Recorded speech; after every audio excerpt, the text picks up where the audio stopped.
Assalamualaikum warahmatullahi wabarakatuh. Selamat datang di kelas geografi.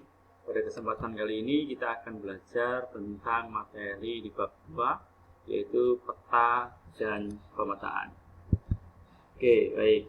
Jadi di sini saya tampilkan ada beberapa perbedaan antara peta, atlas, dan globe. Oke.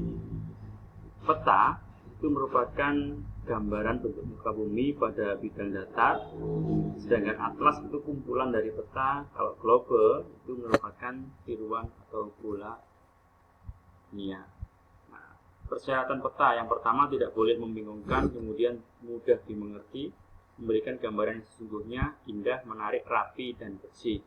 Untuk fungsi dan tujuannya, yang pertama adalah menunjukkan posisi atau lokasi. Jadi di sini posisi atau lokasi absolut maupun relatif bisa ditunjukkan pada peta. Kemudian yang kedua, memperlihatkan ukuran, yaitu nanti ada skalanya, menggambarkan bentuk-bentuk permukaan bumi, menyajikan data potensi daerah, kemudian sebagai alat perencana dan sebagai alat peraga pada saat kegiatan belajar atau praktikum.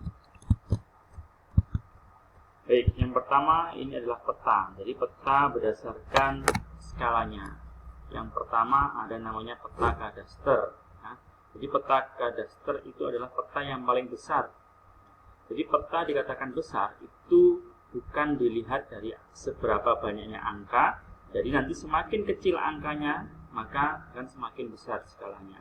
Jadi skala peta itu nanti berbanding terbalik dengan angkanya ini. Jadi contoh misalkan 1:100 dengan 1:5000, berarti nanti yang paling besar adalah, jadi skalanya adalah yang besar adalah yang 1:100.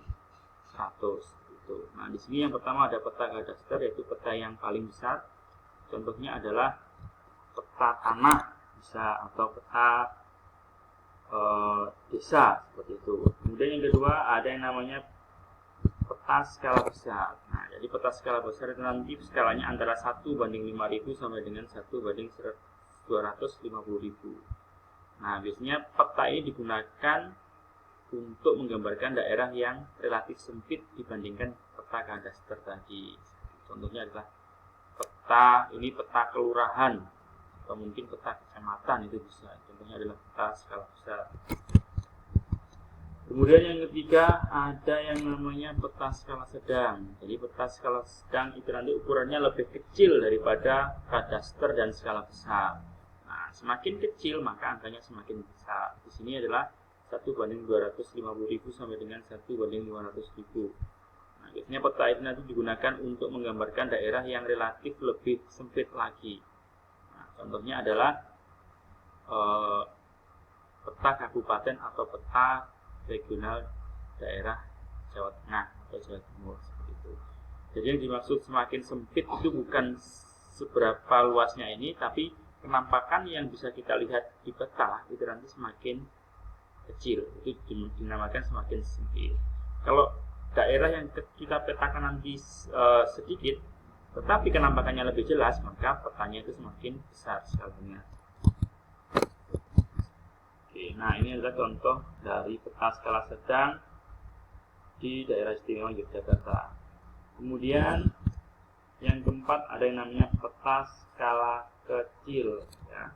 Jadi peta skala kecil itu nanti skalanya 1:500.000 sama dengan 1:1 juta. Nah, jadi peta skala kecil itu nanti digunakan untuk memetakan, ya, provinsi sampai dengan wilayah negara. Nah, seperti ini. Jadi semakin luas daerah yang dipetakan, maka penampakannya semakin tidak jelas, kecil seperti itu. Yang terakhir ada yang namanya peta skala geografis. Jadi peta skala geografis itu nanti skalanya lebih dari 1 juta, 1:1 juta. Contohnya apa? Contohnya adalah peta ini.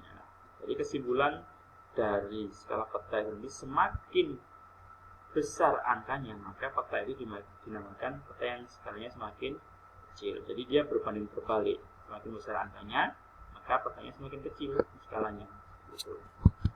Oke, yang kedua kita masuk ke dalam peta dasar. Nah, jadi di peta dasar itu ada dua, yaitu peta umum dan peta tematik. Peta umum itu nanti menyajikan penampakan umumnya saja, biasanya berupa jalan, sungai, atau mungkin topografinya. Sedangkan peta tematik itu menyajikan peta yang khusus. Jadi peta tematik itu namanya adalah peta khusus. Gitu. Nah, berikut ini adalah contoh dari peta umum. Oke.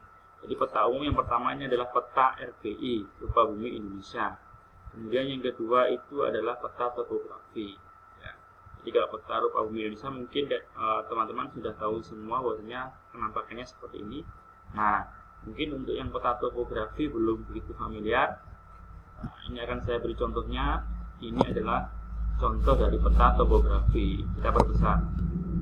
Oke. Nah, di peta topografi itu nanti adalah penampakannya seperti ini. Jadi seperti ada yang namanya jaring-jaring laba-laba seperti ini. Jadi jaring-jaring laba-laba seperti ini menunjukkan kontur. Ya. Jadi semakin rapat maka kenampakannya semakin terjal. Semakin renggang maka dia semakin landai. Jadi di sini ada di peta topografi itu ada yang namanya kayak jaring-jaring laba-laba ini. Jadi semakin garisnya ini semakin rapat maka menunjukkan daerah semakin terjal. Kalau semakin renggang maka daerahnya semakin landai seperti itu. Ini adalah contoh dari peta topografi. Nah, penampakannya sendiri nanti ada yang namanya satu garis kontur itu tadi yang seperti jaring laba-laba yang berwarna kuning ini.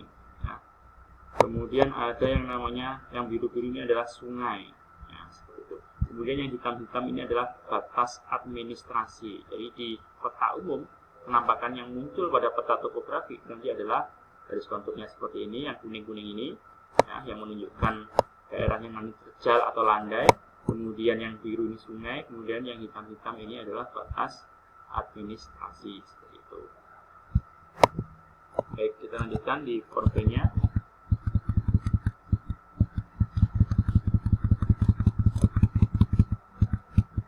Oke, kemudian yang kedua ada yang namanya peta khusus. Ya. Jadi yang kedua ada yang namanya peta khusus. Jadi peta khusus itu nanti ada yang sifatnya kualitatif, ada yang sifatnya kuantitatif. Nah, kalau peta khusus yang sifatnya kualitatif itu nanti dia menunjukkan yang namanya kenampakan spasial atau keruangannya atau persebaran lokasinya. Contohnya adalah peta di sini adalah peta Banyuwangi Tourist Map atau peta pariwisata di daerah Banyuwangi. Nah, titik-titik atau bulatan-bulatan merah ini merupakan daerah di mana terdapat yang namanya pariwisata. Contoh misalkan ini ada yang bagian selatan ini ada yang namanya Pelangkung. Kemudian nanti ke barat ada yang namanya Pulau Merah sampai dengan nanti ada yang Teluk Hijau dan lain sebagainya. Jadi peta khusus itu nanti menyajikan penampakan khusus saja. Misalkan di sini ada yang namanya pariwisata, ya yang disajikan ya pariwisata saja. Seperti itu. Kalau yang peta khusus yang sifatnya kuantitatif itu nanti berkaitan dengan data atau angka. Contoh misalkan adalah peta kepadatan penduduk Indonesia bisa, atau mungkin peta pendapatan per kapita misalkan seperti itu, atau peta pemukiman jumlah sebaran pemukiman misalkan seperti itu. Kalau peta khusus yang kualitatif misalkan tadi peta pariwisata Banyuwangi bisa, peta jenis tanah, peta curah hujan. Jadi kalau peta khusus yang ditampilkan itu nanti ya kenampakan khusus, misalkan pariwisata saja, misalkan jenis tanah saja. Beda dengan peta yang umum tadi. Kalau yang peta umum ya kenampakannya umum, tampilannya seperti ini nanti. Kemudian peta berdasarkan objek yang dipetakan. Ada yang namanya stasioner dan dinamis. Oke. Kalau yang stasioner itu nanti dia cenderung statis. Jadi dia bisa mengalami perubahan tapi dalam waktu yang lama atau bahkan tidak mengalami perubahan seperti itu. Nah, contoh dari peta yang stasioner itu nanti adalah misalkan di sini adalah peta pergerakan lempeng. Jadi lempeng itu memang bergerak cuma waktunya lama, jadi tidak terasa tiba-tiba geser seperti itu. Membutuhkan waktu jutaan, ratusan tahun bahkan jutaan tahun atau mungkin bahkan miliaran tahun seperti itu. Kemudian yang kedua ada yang namanya yang dinamis. Kalau dinamis itu dia cenderung berubah-ubah. Contohnya adalah peta pemukiman atau peta penduduk.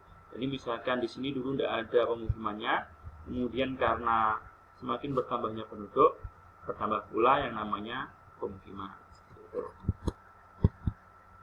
Kemudian ini berdasarkan sumber datanya. Jadi peta ada dua, yaitu peta dasar dan peta turunan. Peta dasar itu diperoleh berdasarkan survei langsung, artinya tidak ada peta sebelumnya. Contohnya adalah peta pertambangan dan peta penduduk. Kalau yang kedua namanya peta turunan, itu adalah peta yang sudah ada sebelumnya atau sudah ada dasarnya, dia tinggal menurunkan, jadi memproduksi peta wilayah lain, misalkan seperti itu. Nah, kemudian di sini ada yang namanya komponen peta. Jadi komponen peta itu nanti ada yang namanya judul peta, ada yang namanya garis tepi, ada yang namanya koordinat, ada yang namanya insert, misalkan. Kemudian ada yang namanya arah mata angin, ada skala, ada legenda, dan lain sebagainya. Nanti ada warna, ada penamaan, jadi penulisannya misalkan nanti lautan seperti apa, dan lain sebagainya. Ini adalah komponen peta. Jadi komponen-komponen peta itu nanti merupakan istilahnya unsur yang terdapat dalam peta ini. Ini mulai dari judul, garis tepi, garis koordinat, insert, arah mata angin, kemudian skala, kemudian legenda, dan lain sebagainya. Oke, ini adalah peta berdasarkan bidang proyeksinya. Jadi dalam proyeksi peta itu nanti ada 3. Ya. Proyeksi itu apa? Proyeksi itu adalah penggambaran peta. Jadi yang pertama ada yang namanya silinder. Silinder. Nah, ini silinder. Kemudian ada yang namanya konikel atau kerucut. Kemudian ada yang namanya zenital atau azimut. Ya. Jadi nanti ada 3, ada silinder, ada kerucut, ada azimut atau zenital. Nah, gunanya seperti apa? Kalau yang silinder itu nanti digunakan untuk menggambarkan daerah 0 sampai 23,5 derajat lintang utara ataupun lintang selatan. Ya, jadi digunakan untuk menggambarkan daerah khatulistiwa. Itu nanti adalah yang silinder. Kalau yang konikal atau kerucut itu nanti digunakan untuk menggambarkan daerah subtropis atau daerah sedang. Jadi di atasnya daerah khatulistiwa. Ini menggunakan ini, misalkan kalau ini khatulistiwa ya Indonesia misalkan. Kalau ini misalkan Australia bisa, atau mungkin Jepang, Korea, itu nanti menggunakan yang ini. Jadi ini biasanya untuk daerah tropis 2 musim, ini 4 musim, gitu ya. Kemudian yang terakhir ada yang namanya azimut. Azimut itu nanti digunakan untuk menggambarkan daerah kutub. Jadi makanya dia di kutub ini. Kutub utara maupun kutub selatan. Kalau nanti yang silinder khatulistiwa, kalau yang konikal subtropis sedang, kemudian kalau yang azimut itu nanti untuk digambarkan daerah yang ujung atau kutub. Nah, ini dia. Jadi pengertian yang namanya proyeksi itu adalah teknik penggambaran dari bentuk bumi yang bundar ke bidang data. Nanti ada 3 ini. Kemudian syarat-syarat peta. Jadi peta itu harus sama bentuknya. Misalkan nanti yang digambar adalah peta daerah Pulau Kalimantan, ya bentuknya seperti Pulau Kalimantan. Jadi syarat peta itu nanti ada 3, ada conform, equidistant, dan equivalent. Jadi conform itu artinya adalah bentuknya harus sama. Ya. Equidistant itu nanti adalah jaraknya harus sama. Kalau equivalent itu adalah luasnya harus sama. Oke, terima kasih, itu yang bisa saya sampaikan. Nanti jika ada pertanyaan bisa ditulis di kolom komentar. Sekian dari saya, semoga ilmunya bermanfaat. Assalamualaikum warahmatullahi wabarakatuh.